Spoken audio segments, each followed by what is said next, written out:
She is head of Ranken Jordan. Ladies and gentlemen, Lori Tanner joins us in the Big 550 KGS. Come on down. Look at her sprinting all the way here. She is sprinting in her burgundy. I like that. With your burgundy, I voted sweater. Oh, you dress. voted already. Yes. Overachiever. Lori Tanner, welcome to Big 550 KTRS. Good morning. Can you put the microphone closer up? Yeah, that's Woody's problem. Woody's got some major issues going on. There we go. Last time you were here, you guys were just breaking ground on the new hospital. Right. Tell us about it.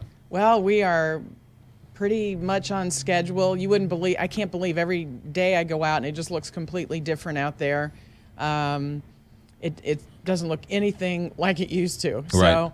So today we're moving some propane tanks and put them in a different spot. And things are going well. And actually what's so cute about it is the staff. We have our construction fence, and it's up near the basketball court, and we have a bunch of little construction equipment pieces and some dirt, far back from the fence, but the little kids are out there while those guys are out there digging and doing their own little construction. So the little kids, probably the big kids, are out there too, knocking around playing. It. Yeah. I hear in fact, one of the kids got mad at me. What'd you do with my weeping willow tree?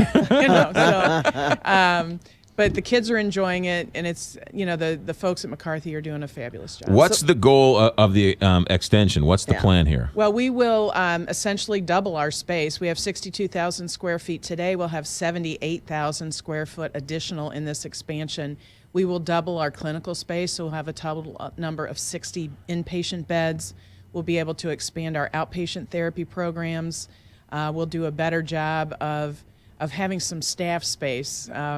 We're really cramped for that so that, they can get a break and have lunch and those kind of things, and more private conference room spaces for not just business purposes, but also parent conferences and the like. So clearly there is a need for more beds. There is. Today we have 34 patients, which is total capacity for us, and we have about 37 kids on the referral list. So even if you do the math, we have more than 60 there. Yeah. So the need is there. We call it you call it a bridge hospital. We call it a bridge hospital, and it's a unique concept. Started here in St. Louis. You've mentioned other towns and cities and hospitals come and study Ranken Jordan, but explain the benefit of a bridge hospital, if you will.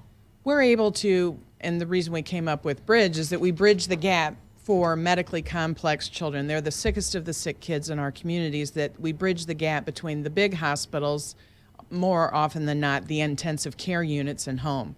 These are very, very sick children. They have a number of different clinical medical diagnoses, and kids are able to come to Ranken Jordan and really start to get better. And the parents are able to learn how to take care of them.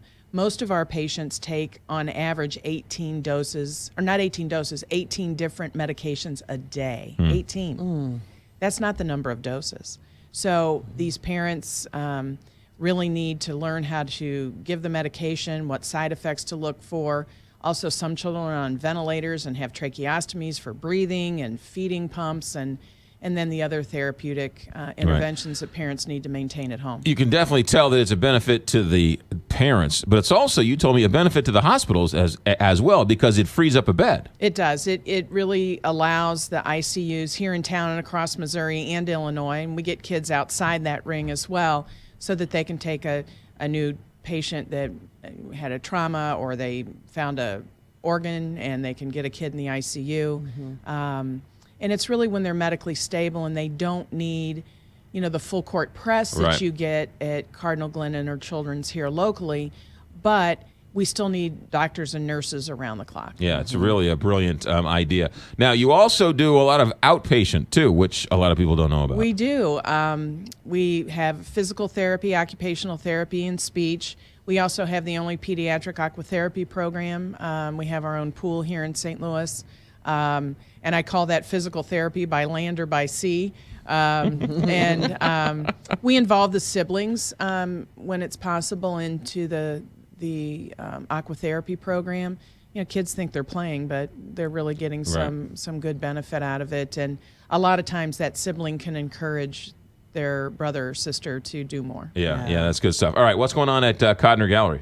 Well, last Friday night we had a really fun event called the Inspiration Gallery. Our kids are little artists themselves, and then some local artists were also there and showing their pieces, and a portion of the artist's work and a portion of whatever Codner sold that day went to Ranken Jordan, 20% of that.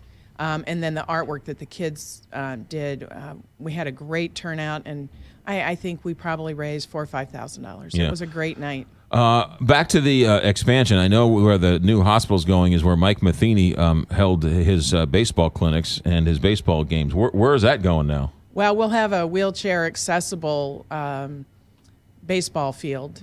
Mike was actually the first person that gave toward our capital campaign. We'll have the only wheelchair-accessible baseball field of any hospital, I think maybe in the world. So very excited about that. And I know, Mike's heart is for kids to be out and about and learning the game. And you can participate in baseball whether you're playing or watching. Yeah. Will they play a role in some way with that? Do you think? Mike? Yeah.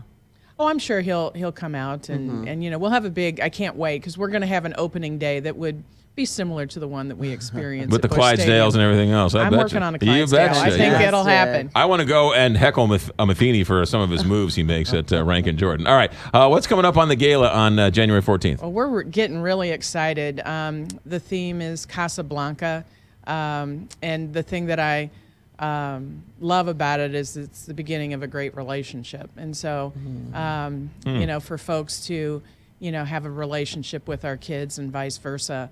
The gala committee is working really hard. We certainly have tables to fill. It'll be at the Ritz and looking for sponsorships and donations, and it'll be the gala at Ranken Jordan really is fun. This is the biggest fundraiser for it. Is our biggest fundraiser, but it's also fun. A lot of them you go to, oh my God, I can't wait to get finished with this. But our folks actually stay and are big dancers, and so we have Charles Glenn is our band, and you just can't go wrong with Charles.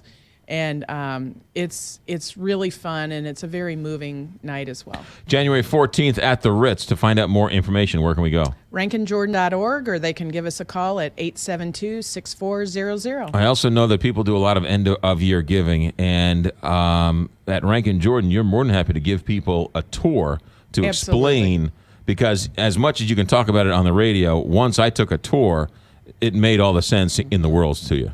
I can go out and do presentations. You can look at our website, which is really nice, but there's just something different on being on the inside and really getting that feel of, and people think, oh, it's got to be depressing to be there. It's the last thing. It really, it's very heartwarming and yes, it is. It's very high energy and fun, and yet kids are doing hard work, and we love it. Lori Tanner from Ranken Jordan, January 14th at the Ritz. The website one more time? RankenJordan.org. RankenJordan.org. We are lucky to have a place like Ranken Jordan here. Lori, thanks for checking in. Thank you. You got it. 8:57 here, Big 550, KT.